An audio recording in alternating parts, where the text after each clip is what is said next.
Hey folks, today I want to talk about organizations, and especially where organizations waste a lot of effort and therefore a lot of money. Technologies come and go.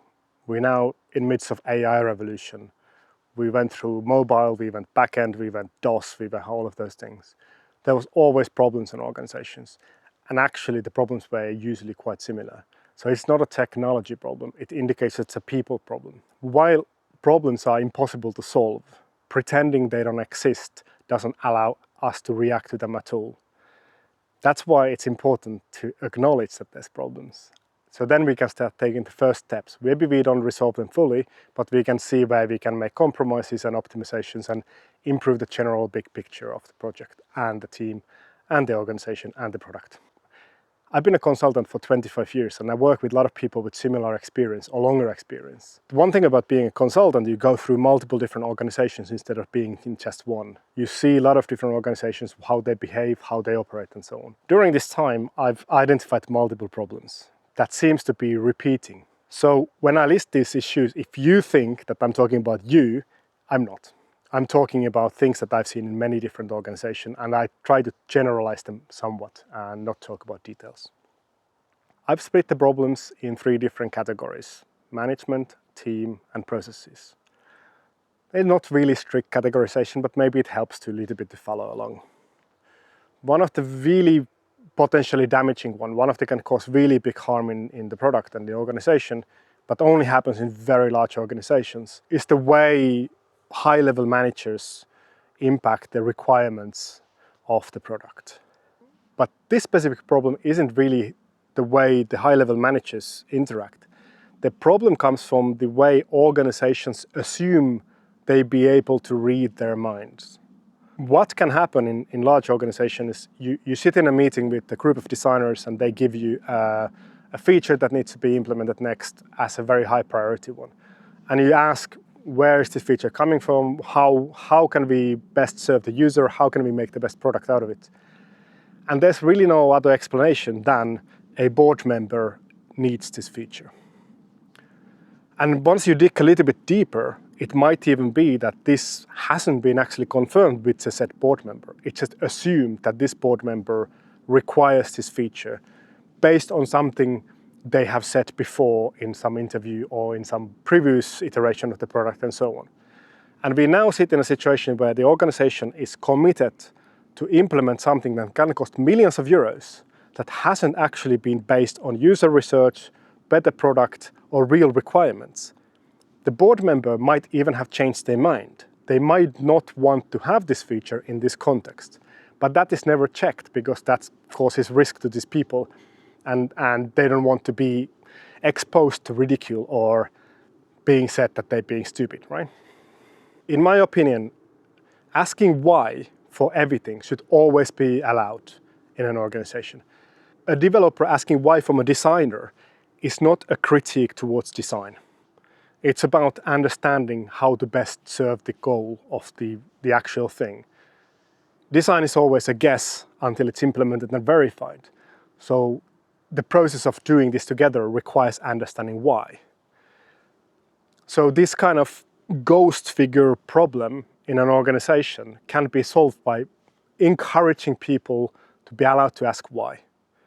Encouraging people, no matter what the level of the person is, where the requirement is coming from, they should be able to explain why it is important to them and where is the requirement coming from and so on. Then somewhat related, which I've seen again in large organizations only, where features are not actually built for users or even for the product.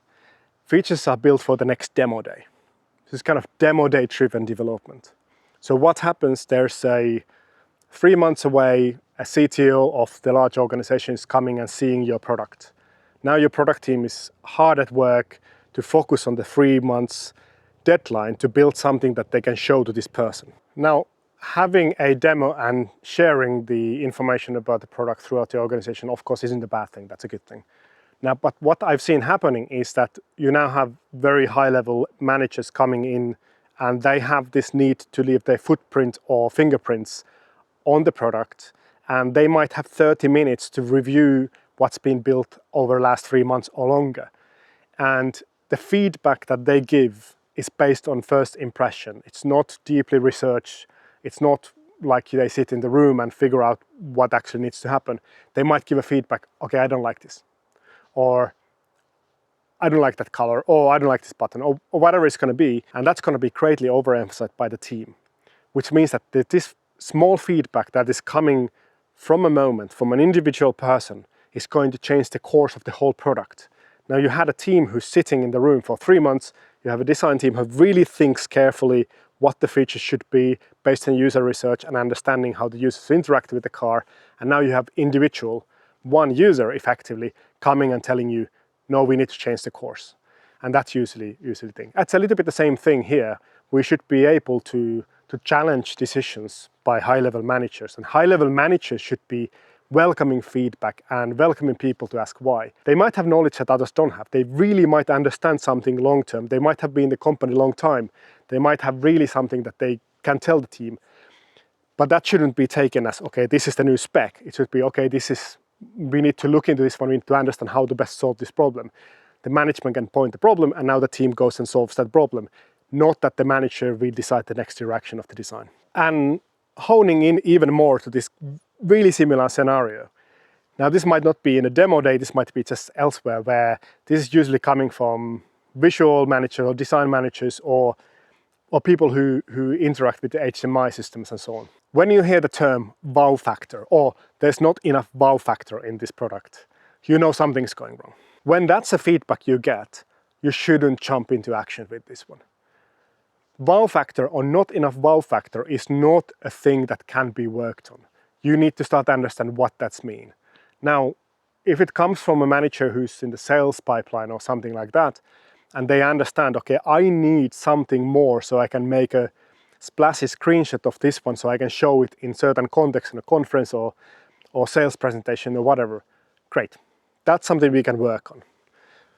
But I've heard so many times this, there's not enough wow factor, and design team jumping into action, creating drop shadows, gradients, glares, whatever, everything, it has changed. And now these designers are trying to interpret what this wow factor means and try to push forward, possibly to old version of the system or something completely new. But again, we are now at a place where we are implementing something, we don't quite know why we're implementing it, or not even what we really need to do.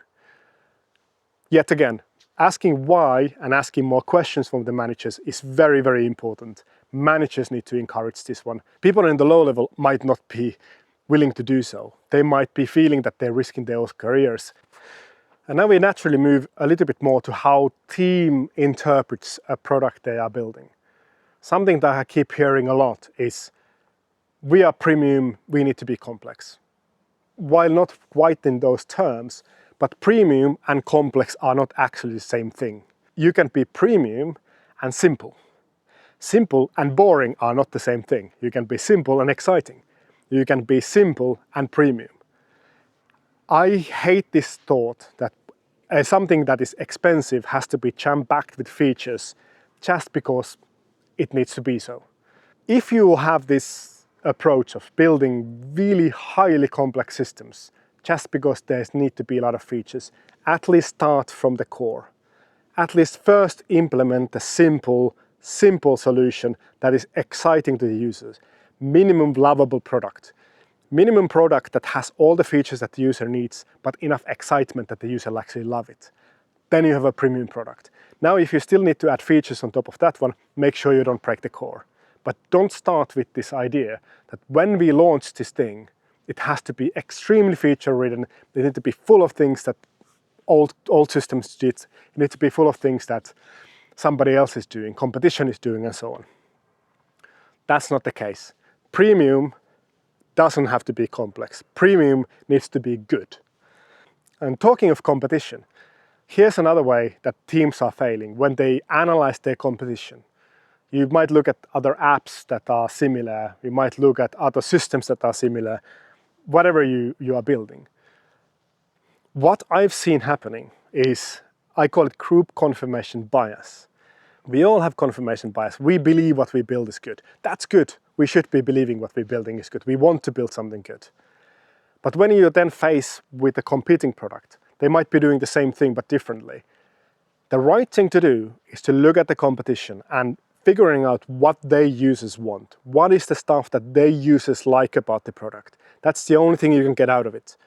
You need to find good things about your competition and focus on those. What I've seen in this case is, especially if the competing product is reviewed as a team gathers around the competing product and they find the bad things about the product. They point out, oh, look how laggy it is. Oh, it doesn't even have this feature. Look at the colors, ha ha ha. And then they walk out, pat each other on the back and saying, our product is best. And now all you've done is you have this massive confirmation bias. You didn't learn anything about it. You just confirm that you are in the right place. You don't need to change anything. You're doing the best thing. Don't do that. Find the best thing about the competition. Sometimes it's tough, you know. Somebody invented something that you really would have wanted to invent. But hey, you don't need to be the first. You need to be the best if you want to beat the market.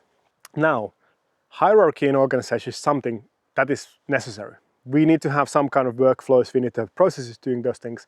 Teams need to have leaders to tell them how we work together to build something good together, right? Now, when the organization becomes very big, there's going to be a layer of middle managers. Now, if you're a middle manager watching this, I'm not like trying to belittle you, but that's a role that is easily misunderstood in organizations, and the managers of middle managers are behaving or treating these people in a wrong way, like causing a behavior that is causing a lot of damage in the project. What I've seen in large organizations, middle managers doing is that for them, the top performance is not to mess up. There's nothing above it. Now, if you operate as a middle manager in a project, on a team, and you work 2 years and you never messed up, but you didn't really deliver anything, you still get a promotion. That leads into a situation where the teams are never innovating anything, because the middle manager is there to filter all the risk out. They are also in a position where they can't really make true decisions. They are there to filter down decisions above, to tell the team what to do, but they can't, with their filter, they take away all the risk on this one. We don't want to try a beta version of this SDK because it might introduce a bug to this system or whatever. Now, if you don't try that beta version, when it eventually becomes a full version, your bugs are going to be there, right? So it's better to try it now. It's better to get some risk ahead of time. And if you never try, you never get beyond the baseline.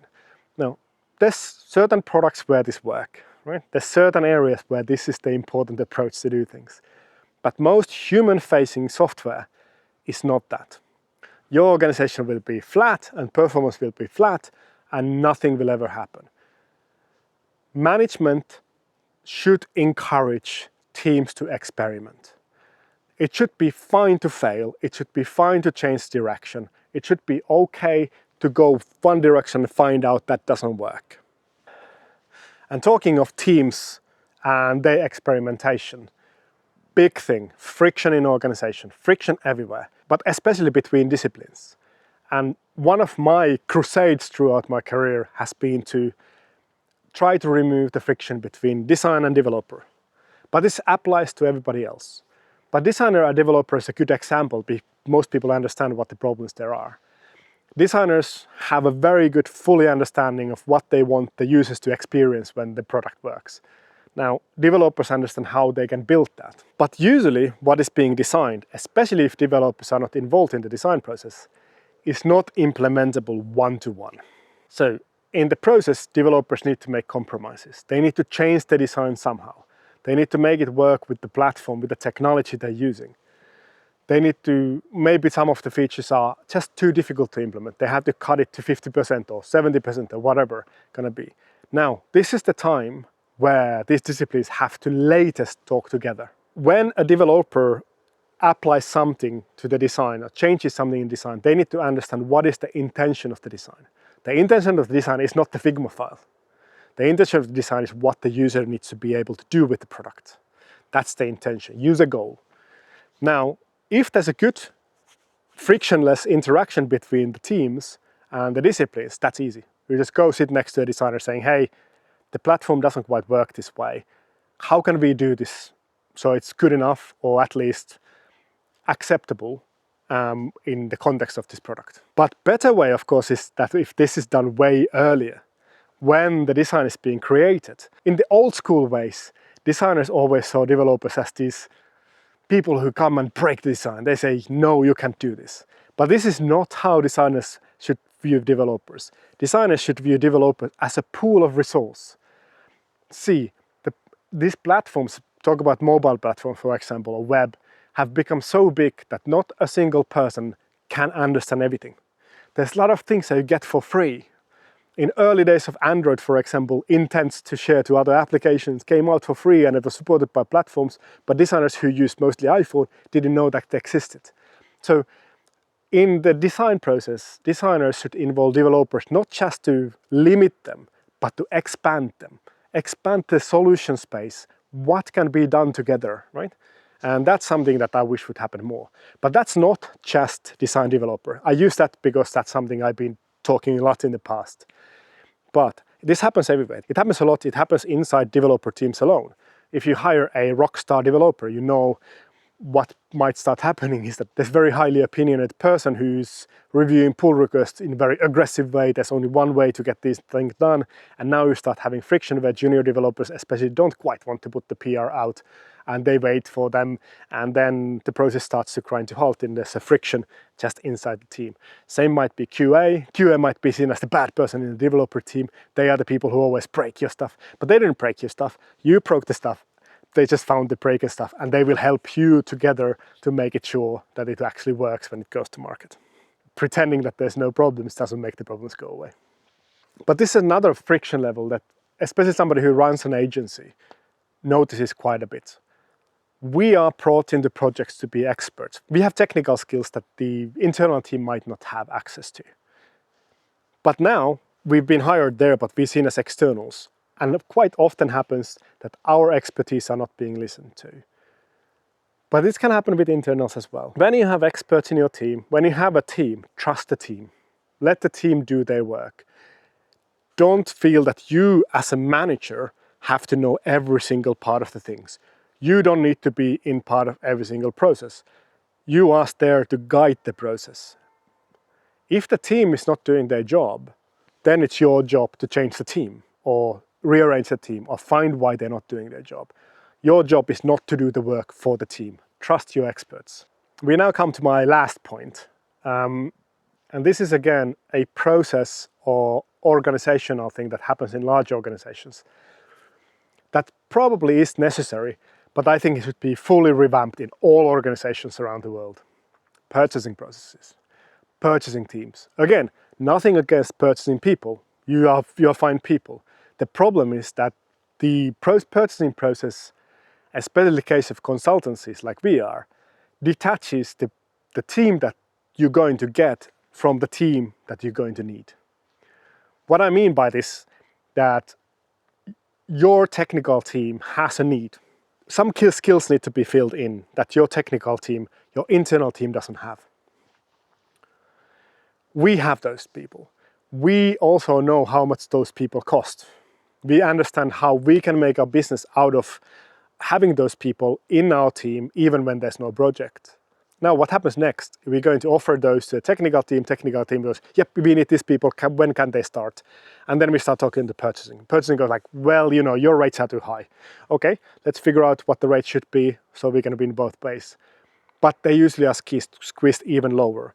And we get to a point where, especially small organizations, can no longer run their business effectively to help these companies to provide these expert skills. What happens is that instead these gigs go to massive organizations who actually don't care about these specific skills and aren't there actually solve a problem. They're there to flood your company with developers and designers or consultants. They are not there to solve a problem. And those companies win it because they are better on Excel spreadsheets. And what I mean by that, if you have an organization with 3,000 people or more, you can always find some kind of compromise in those kind of things to make it work business-wise for you. But the team you're actually going to be offering to the client is probably not going to be delivering the task that they need to be delivering. And in the result, the organization that is hiring these consultants are going to lose. They get individual consultants that are cheaper, but they don't actually get consultants that will solve the problem they need to be solving. This is a big problem of detaching the purchasing from the actual technical team. This happens in almost all large companies, and this is causing big money loss in the companies. But it's not just externals and organizations like ours, it's also in hiring. People who then execute hiring or recruitment have strange demands like on-site, this country, not that country, all of those things. Now they might come from the organization, but that still detaches it from the problem. Especially when you're looking into high-level experts, the probability that you find the high-level expert who is already living in the small town your business operates in, or is willing to relocate to that small town, is very low. And no matter what your brand is, people are not going to do, I'm going to move this because I want to work with this brand. Your brand might be cool, but it's not cool enough for people to uplift their lives. Instead, look into solutions to work remotely. It doesn't matter if you work with hardware. There's very few situations where you can't make it work. Now, appearing on site sometimes, yeah, for sure.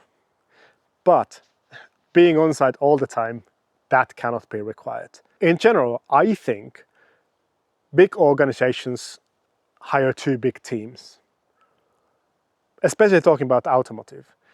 Having thousands of people to build one infotainment system is ridiculously expensive. And it's never needed, especially if you build an Android system. Android system can be built with 20 people in 2 years. Everything beyond that one is extra. There might be need to build some other applications out there, but the core can be built with 20 people in 2 years. Anyways, that's the stuff I want to talk about to you today. I will be bringing more of these things up. And again, I wasn't talking about I wasn't talking about any individual organizations. These are all things that are happening in multiple places, have happened to multiple decades already. We already seen this happening with different technologies and so on. Pretending that there's no problem doesn't make the problem go away. Acknowledging problem will allow you to react to the problem. Not all problems can be solved immediately. Almost all problems are people problems. People are difficult to manage. That's fine. It requires talking and communication. Talk to each other, people. Anyways, have a good one, and thanks for watching. Bye-bye.